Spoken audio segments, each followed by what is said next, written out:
voulait être en forme. On avait un surplus de poids. Michel commençait à avoir des problèmes de santé. Oui. Donc, on a eu l'idée, on s'est dit, on va suivre une diète pour perdre du poids. Puis donc, l'idée, évidemment, était qu'on mangerait beaucoup plus de légumes. On changerait notre alimentation complètement. Donc, ça a été l'idée de faire le potager est venue de ça.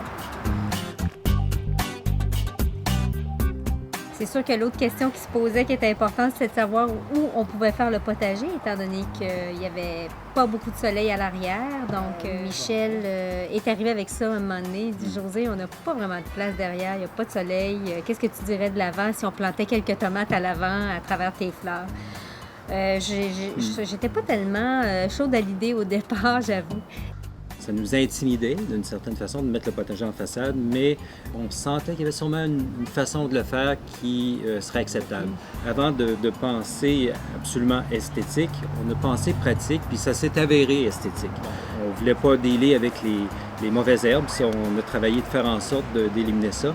Puis on voulait en même temps le rendre le plus éco-responsable possible. On a découvert qu'en faisant des bacs surélevés, des potagers carrés surélevés, on avait la possibilité à ce moment-là de mettre de la terre, de la bonne terre. Fait que là, on créait des lits de culture qui étaient parfaits, là, qui étaient propres, qui étaient contrôlés. Si on sortait dehors aller chercher nos légumes, puis on entrait, on ne voulait pas rentrer plein de boue dans la maison. Fait que c'est pour ça qu'on avait choisi de mettre de la poussière de roche, mais par-dessus, on a mis de la roche de la rivière qui fait que l'eau s'écoule facilement et puis que ça reste toujours propre. On a choisi du cèdre blanc de l'Est qui faisait que c'était pas un bois qui venait de la Colombie-Britannique puis venir jusqu'ici. Il y avait tout ça. On a fait des choix qui étaient éco-responsables et qui étaient pratiques. Je compare un peu le potager à l'avant à un aménagement paysager où nous, pour avoir notre production de légumes, qui en passant nous fournit environ je dirais entre 80-90% des légumes que l'on mange durant l'année. Cette année, ça m'a coûté 120 $ de graines, de semences que j'ai commandées sur Internet. Je compare ça à, par exemple, quelqu'un qui, pour renouveler son aménagement paysager à chaque saison, va acheter peut-être pour 150 $ de fleurs. On a arrêté de compter près de 2500, mais je dirais qu'il a plus coûté 3000 $. Mais si on s'en tient seulement à la facture d'épicerie de l'année dernière, on calculait qu'en légumes, pour l'année, on sauvait, même sur la saison de culture, qu'on sauvait environ 1500 $ sur la facture d'épicerie. Ce qui veut dire qu'en 2 ans, l'investissement de départ qui est gros, on l'a comme remboursé avec ce qu'on récolte cette année. Socialement parlant aussi, on récolte beaucoup parce que justement, on connaît super bien nos voisins, puis on s'est créé tellement de liens agréables, alors qu'avant, on était beaucoup plus... le fait de jardiner à l'avant, c'est ça amène vraiment à créer des liens puis avoir des contacts avec les gens autour, alors qu'avant, c'était pas ce qui se passait. On faisait notre petite affaire, puis on était plus à faire nos choses. Pour nous, le fait d'avoir fait notre potager, on s'est rendu compte que ça répondait à tellement de choses. Michel a perdu énormément de poids, il a perdu 75 livres. Il faisait de la pression et là, maintenant, quand on va marcher, on arrête à la pharmacie, on vérifie notre pression. C'est devenu pratiquement un running gag. À chaque fois, on va prendre notre pression, puis il va la prendre 3-4 fois. C'est sûr, on est fiers de ça. On est fiers de ça parce qu'on aura pris un peu le contrôle, on s'est responsabilisé face à notre santé, face à nos choix, finalement. Dans le potager, il y a 18 bacs qu'on a aménagés sur la façade qui fait environ 29 pieds de profondeur par 39 pieds de large. Mais en même temps, on a respecté quand même une largeur de bac de 4 pieds, toujours pour être en mesure d'avoir facilement accès au centre des bacs. Quand on a commencé à cultiver nos légumes, il y a des légumes qu'on n'avait jamais vus pousser, là. Il y a des légumes cette année qu'on a choisis. Certains légumes, on les a jamais vus pousser. Alors, imaginez la curiosité que ça représente pour les voisins qui se déplacent, qui voient les aubergines, les petites aubergines en train de pousser. Alors, les gens viennent d'emblée par curiosité et donc ça engage des conversations. Et l'autre chose que ça amène, c'est on est dans une situation d'abondance, donc on partage avec les gens. C'est facile de donner quand on a beaucoup, puis quand ça t'enlève rien, là, c'est facile de partager, là.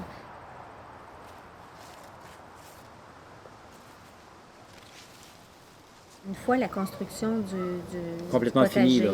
C'était aménagé, puis les légumes commençaient à pousser, effectivement. c'est ça.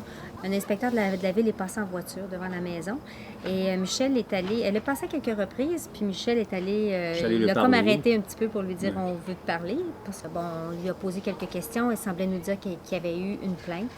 Et donc, qu'elle allait nous recontacter. Quelques semaines plus tard, soit à la mi-juin, on a reçu une lettre, un premier avis demandant justement de libérer l'emprise de la ville pour y remettre du gazon et également de respecter un 30 d'espace vert. Alors, on s'est rendu à la ville et là, on a réalisé qu'en fait, on était encore sous la réglementation de Saint-Charles. Malgré que Saint-Charles-de-Drummond est annexé avec Drummondville depuis 2004, les règlements de Saint-Charles étaient encore distincts. C'était pas harmonisé encore avec ceux de Drummondville. Et à Saint-Charles, il était permis d'avoir des potagers en façade, sur les cours latérales et à l'arrière. Mais le hic, c'est que la ville voulait changer les règlements, puis dorénavant interdire les potagers de façade. Puis là, c'est pour ça qu'on s'est battu, parce qu'on s'est dit non, nous, ben là, c'est sûr que légalement, on savait qu'on avait le droit, fait qu'on a laissé ça comme ça. Puis là, on s'est battu pour que les gens ne perdent pas ce droit-là d'avoir un potager de façade. C'est là-dessus qu'on s'est battu. Fait que là, tout le monde était mélangé, ils pensaient qu'on se battait encore pour notre potager. On a laissé les choses comme ça aller. La ville, ils pensaient que nous, on était mélangés aussi, mais on n'était pas mélangés. On savait où est-ce qu'on s'en allait. Ils ont finalement, à un moment donné, fait passer le règlement qui faisait que notre potager devenait illégal. On a vu qu'aux États-Unis, il y avait quelques cas similaires aux nôtres, que des gens qui se sont fait attaquer. Puis là, ça allait quand même assez loin. Mais ces gens-là se sont fait défendre par l'organisation KGI, Kitchen Gardeners International. L'organisateur de ça, c'est Roger Doiron. Fait on est allé demander à Roger, on lui a écrit, puis on lui a demandé s'il pouvait faire quelque chose pour nous aider. Il nous a offert de faire une pétition internationale. Puis là, c'est parti. En 29 jours, c'est 29 000 noms qui sont entrés, c'est 29 066. On a arrêté après 29 jours quand la ville a dit c'est beau, on va changer le règlement. 1000 noms par jour qui rentraient. Puis il y a 141 pays dans le monde qui ont été présents au niveau des pétitions. Puis avec la pression, ils sont revenus en arrière, puis là, ils ont rendu légal partout dans Drummond. C'est dorénavant permis d'avoir le potager de façade. Il faut dire aussi qu'à chaque signature de cette pétition-là, il y avait un courriel qui était envoyé à tous les conseillers municipaux sur leur boîte de courriel. Donc, ils ont été quand même assez inondés. Ils ont été assiégés, si on pourrait dire, pratiquement. Puis ce qu'ils ont fait, c'est qu'ils nous ont comme contactés, consultés pour pouvoir bâtir les nouveaux règlements. Ils ont pris notre potager, puis ils ont dit, ben voici les éléments qui sont là-dedans. Fait qu'ils ont comme pris ça comme base pour pouvoir bâtir les nouveaux règlements.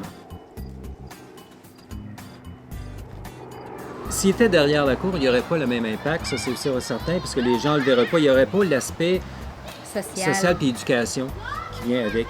Nous, là, on l'a découvert comme ça, puis bien tant mieux, je veux dire, si on est capable de le faire, mais on s'est senti une responsabilité avec notre potager de façade en disant, OK, là, scellé, là, puis il y a des gens qui ont besoin d'un petit coup de pouce au niveau de l'agriculture urbaine pour faire en sorte qu'il y avait un momentum là, qui s'est créé autour du potager de façade de Drummond, puis on dit, on sent une responsabilité, il faut prendre ce momentum-là. On a fait un livre pour justement aider les villes s'ils n'ont pas d'outils, à dire changez vos règlements, vous n'avez plus de raison maintenant de ne pas changer le règlement. Voici, on vous donne un guide de comment faire les choses comme il faut.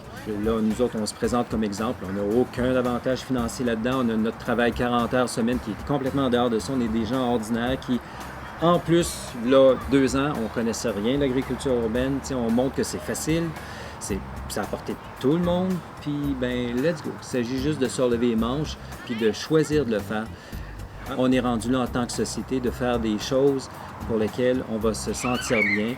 On n'a plus besoin de tenir un discours pour faire comprendre aux gens qu'il y a des choses à changer. Il faut juste leur donner les exemples, les outils, puis faire un peu d'éducation. Puis à mon point de vue, les gens sont prêts maintenant. Les gens sont prêts pour ça.